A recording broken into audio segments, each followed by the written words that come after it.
We are on the 6th month of 2025 African spiritual calendar.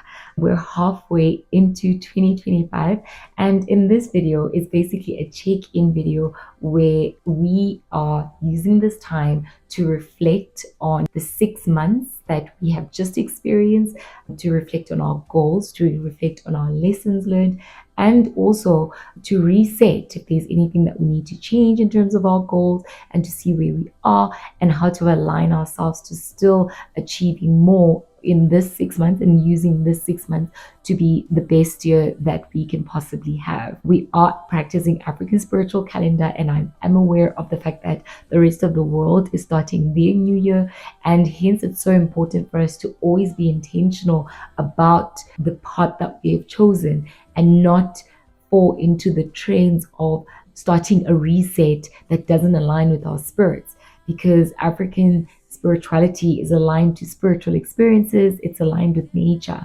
And we start our new year when it's September, not in the middle of summer.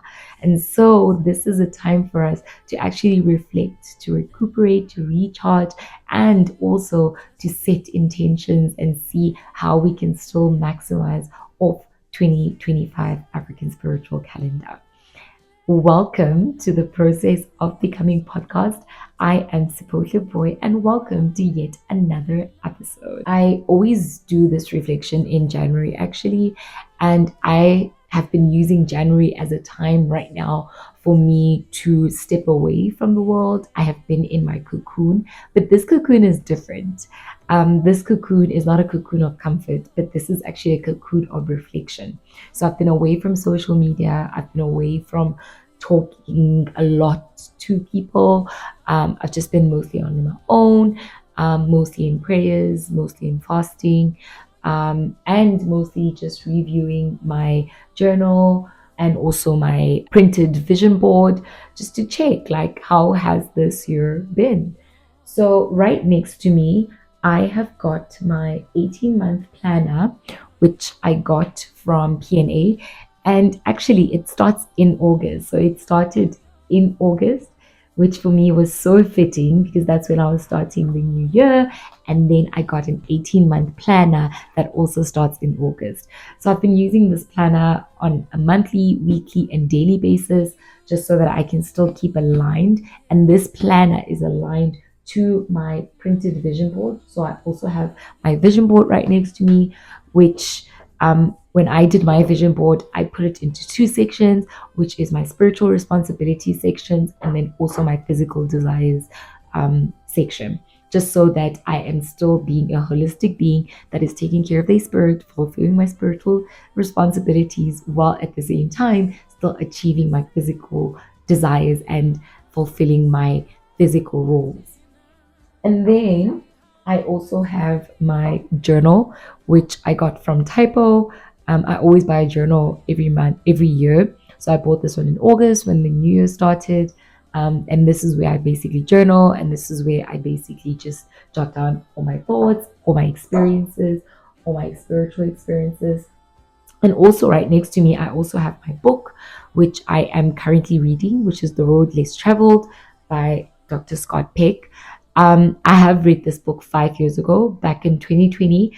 But I feel like in the past 6 months of 2025 African spiritual calendar, I've gone through such life-changing, such major changes in a way that I want to read it again.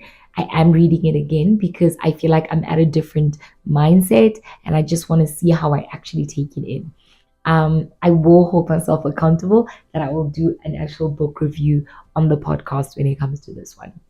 If you also haven't, you don't have to have the planner and get all like this. I'm just this type of girl, but you can just have like a notebook where you can just jot down like, did you actually have goals for 2025 African spiritual calendar? And if you did, I hope you did jot them down. If not, you can still jot them down. Remember that the theme for 2025 African spiritual calendar is the fact that we are standing in the power of the great deity and also in the wisdom of our ancestors. So this year's theme has been about standing. I think for me, the moment I heard this theme when Imboni said it, I just knew that this would be a tough one. If it requires me to stand, if it requires me to be steadfast, then there will definitely be a lot of winds that try to push me and to move me around.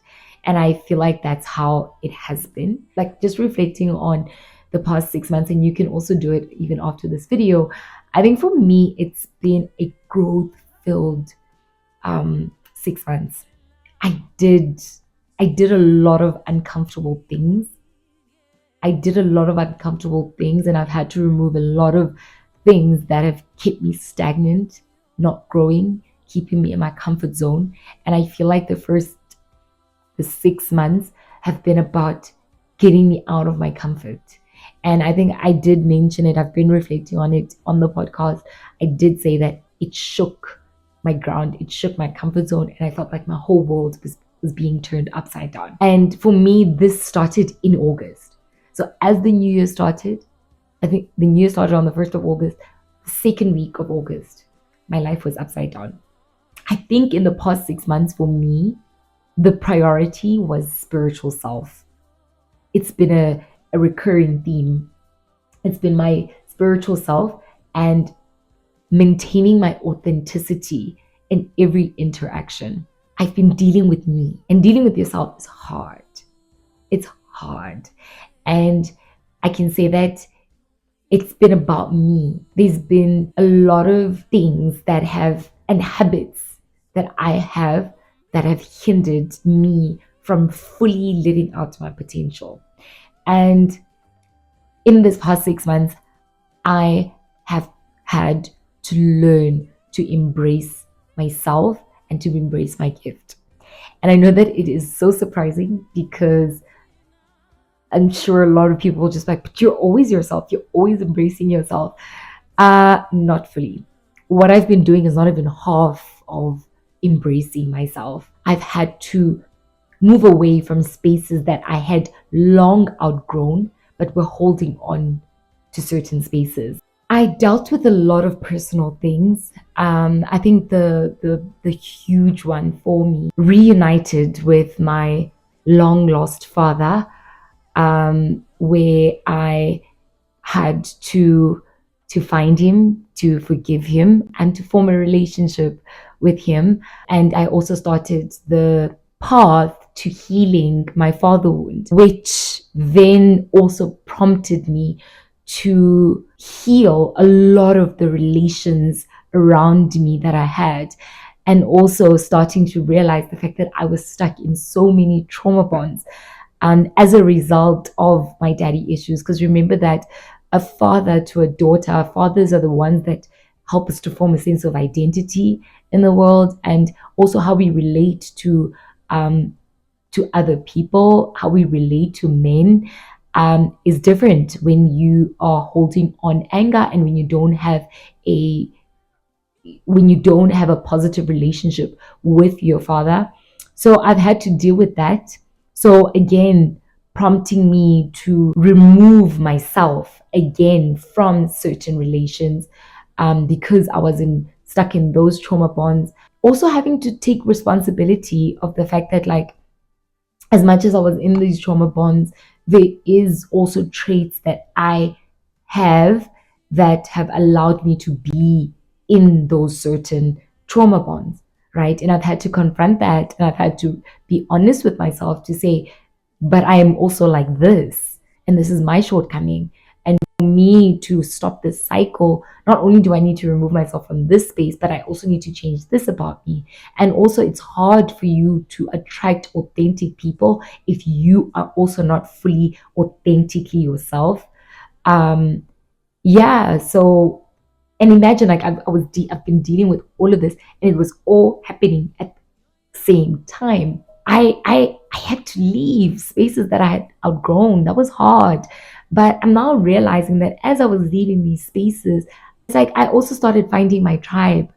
As I started this journey now of saying, okay, I'm embracing me fully and I'm honoring my boundaries. I'm honoring myself, my spiritual self, whatever spiritual self needs. That's what I'm doing. I also then started to attract people in the 6 months that that holds space for me, that holds space for my spiritual self, that also embrace themselves fully. And I also find myself that at times it's still a bit uncomfortable being around people that embrace themselves fully, because it prompts me all the time to also live within my authenticity and within my truth. So that has also been uncomfortable because I'm so used to not being in to being inauthentic. That authenticity now just feels painful. It feels uncomfortable. It feels like you just like, yeah. I also had to accept areas I feel stuck, I feel stagnant, but right now I don't have the solutions for it. Not every space that I can leave from, but some other spaces is just the recognition of the fact that I feel stuck, but I can't leave right now from those spaces. I can't remove myself from those spaces. And I feel like that's also what's been causing so much discomfort, because now I'm like, I'm feeling stuck, right? But I've been finding that um, when you surrender, you also need to grieve. There's also a grief of the pain that you feel once you start to embrace the truth. Because the reason why we don't want to be authentically ourselves is because we don't want to embrace the truth. Some truths are hard to embrace, and I've had to embrace certain truths. I've had to accept certain truths.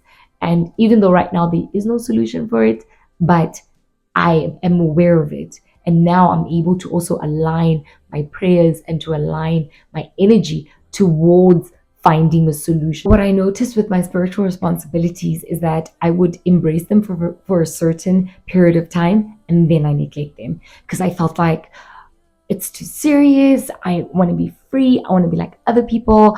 I just want to be a young girl in her 20s. I just want to be in my 20s. Why am I having such serious things that I need to do? But also in this journey of authentically embracing myself, it's also the understanding of the fact that these spiritual responsibilities are who I am, and this is my healing. And if I think I'm boring, then I'm not authentically understanding who I am. So I'm super proud of myself because when I'm looking at my vision board, there are actually quite a lot of stuff that I've actually accomplished and working towards accomplishing when it comes to my spiritual responsibilities. And my spiritual responsibilities tie in with my theme of authenticity, because it's who I am, and it's also my healing.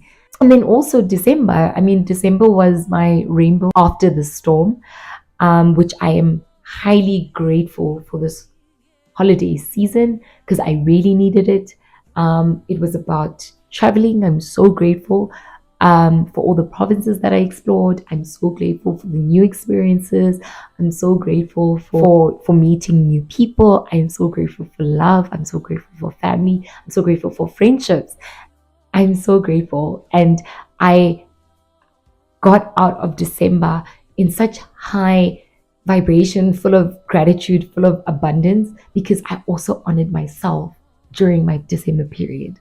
I honored my limits. I honored me in every interaction, no matter what comment I would get in return when I put a restriction to something. But I honored me, and I have zero regrets for my holiday season because I honored me. So I'm really grateful, and I've come to January, a time that I use for reflection in high vibration, full of energy and full of abundance from the December period, which I'm highly grateful for. So over to our second segment, which is the goals for 2025. So it's one, reflecting on our completed goals for 2025 African spiritual calendar so far. Are there any completed goals? On my side, I definitely don't. I wouldn't say it's completed, but there are definitely goals. Um, my goals are not the ones that you can actually complete. Now that I look at it, it's like ongoing. Yeah, it's ongoing habits. So it's reflecting on one, are there any completed goals? If there's any courses or anything like that, any goals that I've made progress on. Definitely, I can say that on the spiritual responsibility side, Yeah, which I'm highly proud of myself. For me, this is huge because it's about the consistency of it and the fact that I'm now not embracing it part-timely. I'm not embracing it fully. So yes, I do see some goals that I've made progress on. Also on the physical desire side, there are goals that I've made progress on, like health and gym was also one of it, and that also tied in with everything that I was going through because it was affecting me spiritually, it was affecting me mentally, and so going to the gym really helped me to keep sane. Progress on music and art, yes, definitely music. I went to quite a number of concerts. I love music, so I've made some progress on that. Just doing the things that I love, and embracing doing the things that I love. The art side, not yet. I haven't started painting it. Um, Days in nature. So I've been really intentional about going to hikes, whether it's with, my baby cousins or alone. I've been really intentional about that. I'm also traveling the world, traveling. I have started traveling, not the world yet. So I have made some progress just in terms of traveling. Um, I think on my side, like how my vision board, and let me know on the comments if you would be happy for me to do a video for how to do a vision board. But my vision board is not a vision board of a lot of material things, more than it's the character traits that I want to embody, and it's just things that are more in line with my purpose. So it's always just recurring things. It's just that now I just reach a certain height where I'm like, okay, now I would like to do this. But it's something that's continuous, that's working towards the higher purpose. So yeah, the second one is just like goals that you've made progress on. Are there any goals that you made progress on? And then thirdly, it's like what are the what are the goals that are irrelevant? So do you have goals that you set out at the beginning of the year that you now look back on and you're like, oh, okay, I need to change this type of goal? On my side, I don't have any irrelevant goals because as I mentioned, my vision board is tied in with my purpose. So everything that I've put there is actually things that are more in line with my purpose. But if you have anything that's irrelevant, then it's time to change it, or things that you're now seeing that okay, maybe not this year, let's move it to 2026. Lastly, it's also now a reflection for the next 6 months, reflecting on the goals that are left and what is the next 6 months going to be looking like. What are you going to be putting in for the next 6 months? I think on my side, because the first 6 months was really focused on my spiritual responsibility side, which I am as is my core foundation, and it is still something that's going to be continuous still.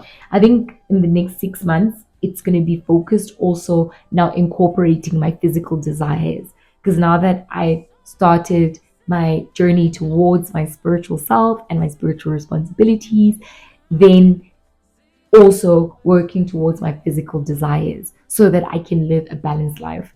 So I've been really intentional about finding that balance between being the focusing on my spiritual responsibilities, being serious, while also still doing the things that I love.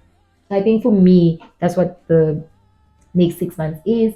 And also, I need to read. I didn't have time to read.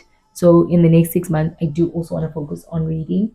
I wrote down some reflection points that I think would be great that I also now still thinking about, like what excites you about the next 6 months of 2025. So from February is going to be month 7. So from February till July, what excites you? On my side, I am excited about seeing how the next 6 months unfold. I'm excited to seeing me chasing my physical desires while still maintaining my authenticity and my my spiritual self. I don't think I've done that in a while, so I think I'm looking forward to that. I'm also looking forward to to just like learning more about the people um, that have come into my life, and just also learning from them. Um, I think for me that's what excites me about the next 6 months. So you can just also let me know. And also another question was, how do you want to feel at the end of this year? How do you want to feel at the end of this year? I think on my side, it's light. I want to feel light. I want to feel like me. I want to be me. I want to be me. And then lastly, another reflection point is, what will success look like at the end of July when the year ends? So what does success look like for you to be able to look back and say, I had a successful year? What would that look like? I think on my side, it would be balancing between these two, balancing between my spiritual responsibilities and also my physical desires. So thank you so much for listening. I will end off this podcast with a quote by my favorite author, Miss Briana West. I think it's starting to become a thing where I end it with quotes, but I resonated so much with this quote.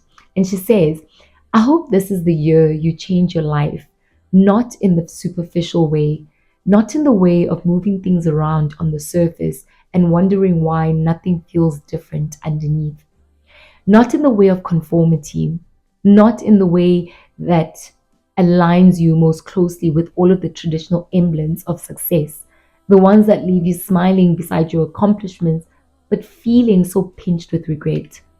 I hope this is the year you change your life in a way, in all the ways you have always secretly wanted to.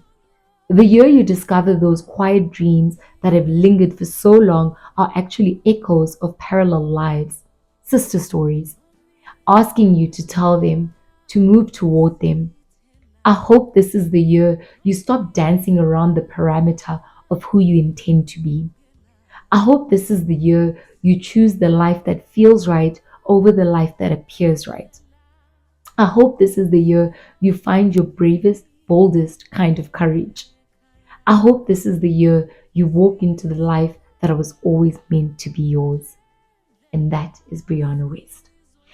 Thank you so much for listening in. Please do share this video so that we can grow our community. Please do listen in on Spotify, and please do comment down below. I think more than ever, especially doing this reflection at a time where the world is starting their new year, they're in newness in the middle of summer.